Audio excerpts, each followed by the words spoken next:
All right, today we're taking a journey into a pretty intense philosophical battleground. A stark, desolate wasteland where the very logic of a person's soul gets put on trial. This whole thing is really a story about one massive choice: the choice between complete erasure and, well, radical responsibility. So, this is where our story kicks off. In a landscape that's been stripped of every single illusion. This searing silence of the desert, it's a crucible. And into this place walks our wanderer, carrying all the baggage of a world he's about to have to let go of. And that pathetic dagger of will he has, it's just no match for the sheer emptiness around him. See, the wanderer doesn't show up with nothing. He brings with him these things the source calls polite lies. The comfortable little stories we tell ourselves to feel safe and make it through our lives. But out here, in this wasteland, those lies are about to get hit with a kind of philosophical acid, and they're just going to dissolve. Okay, so what exactly are these polite lies he's carrying around?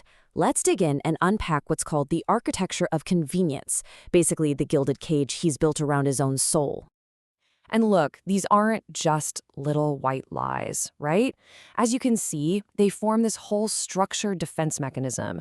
You've got the illusion of the all-powerful self, the false hope that someone else can forgive you for your past. All of it creates this gilded cage that's meant to protect the soul from the tough truths of being alive. But that cage, well, the desert is about to smash it to pieces.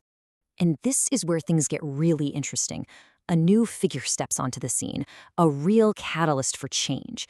He's described as a gargoyle of living shadow, the uncanny jester. And he's not a villain, not really. Think of him more as a surgeon of the silence, and he's ready to start cutting.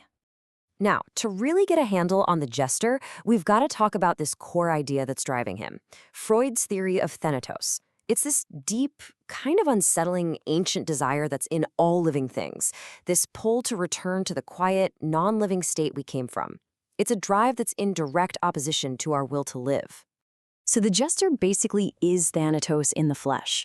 He's not bringing some new evil into the desert. He's more like a mirror, reflecting the decay that's already there inside the wanderer. His whole purpose is to expose the precise geometry of his internal failures, that terminal sickness that's been hiding behind a wall of vanity. Now, with the jester in the picture, the desert itself starts to transform. It's not just a physical place anymore, not just sand and rock.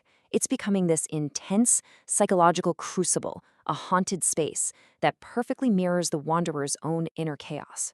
This whole transformation is fueled by another really cool Freudian idea: the uncanny, or Des Unheimlich.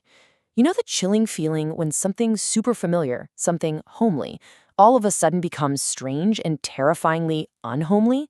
It happens when a truth we've tried to bury suddenly comes to the surface. And this is just a brilliant illustration of how the jester makes the desert uncanny.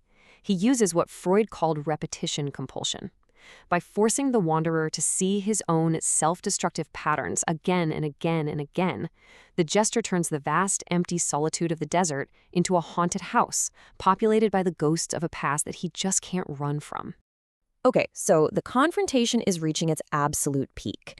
The jester brings out one final, powerful symbol that is going to force the wanderer to make a choice that will define everything.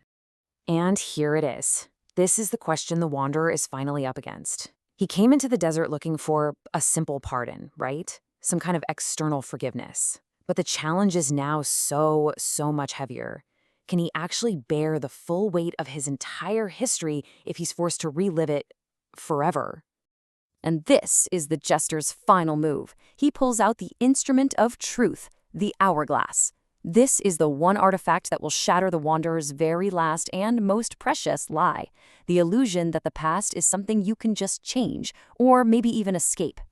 Now, what's so fascinating here is how this lays out the jester's ultimate test, the hourglass. It's basically Nietzsche's idea of eternal recurrence, the challenge of living your exact same life over and over again for all of eternity. Every mistake, every bit of pain, locked in a permanent loop. So the wager is simple. Either accept this insane burden and say yes to your entire life, or you can accept the crimson gift of erasure and just dissolve into nothingness. So staring down the hourglass, the wanderer has to make a choice that will define his entire being. This is that moment of transformation, the pivot from a logic of decay to a logic of, well, radical responsibility. And this chart just lays it out perfectly, right? You have two logics, two paths for the soul. On one side, you have the logic of zero. It's driven by Thanatos. It sees life as a mistake, and it just wants to be erased. It's that pull back to a peaceful, non-living state. But on the other side, you have the logic of one. And that is all about actively affirming life, taking total responsibility for your pain, and becoming a force that creates its own meaning. So what does he do?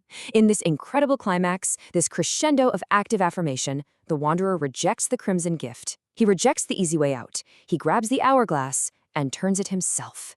He doesn't just endure his fate, he wills it. And in that one moment, the fire of dismantlement becomes the fire of becoming. And that, right there, is our big takeaway. By embracing his entire history, every single flaw, every mistake, the wanderer transcends his past. He becomes a light that generates its own source, ready to face the storm of his existence over and over again. But it leaves you with a question, doesn't it? What does it actually mean to will your own fate? That's what this journey leaves us to think about.